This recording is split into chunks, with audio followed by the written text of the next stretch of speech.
বৌদি, জানো তো শরীরটা না একদম ভালো লাগছে না, কিছু খেতেই পারছি না। আগের বার তো বড় একটা বিশেষ কি রেখেছিল। তা তো হবেই, তোমার কাছের শরীর অসুস্থ হলে চলে নাকি? না না না না, তা দুপুরে দুটো সেদ্ধ ভাতই খাবে নাকি তার সঙ্গে দু পিস খাসি মাংস দেবো? হ্যাঁ হ্যাঁ বলছো যখন দিও, নাহলে খাসির মাংসের আবার অমঙ্গল হবে। আরে এক ব্যাগ বদল এনেছে, শুধু খাসি মাংস হবে নাকি? আমার বোনের সমস্ত পছন্দের খাবার নিয়ে এসেছি আজকে, তুমি রান্না করে দেখিনি? হ্যাঁ হ্যাঁ, এবার আমার মুন্ডুটাও রেখেছি।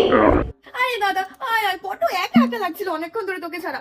বৌদি তো আবার বলেছে দুপুরবেলা আচার করে খাবে। আমি কখন বললাম? আমার তো খাতির যত্নে কোনো ত্রুটিই যাচ্ছে না বৌদি, তাই না? হ্যাঁ হ্যাঁ, আমি বলেছি কেটে দেবো আর ঠাকুরজি রেখে দেবে, তাই না ঠাকুরজি?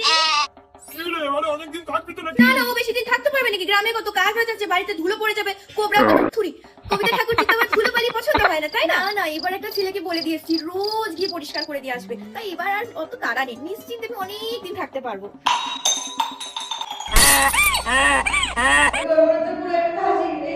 সবে তো শুরু বৌদি।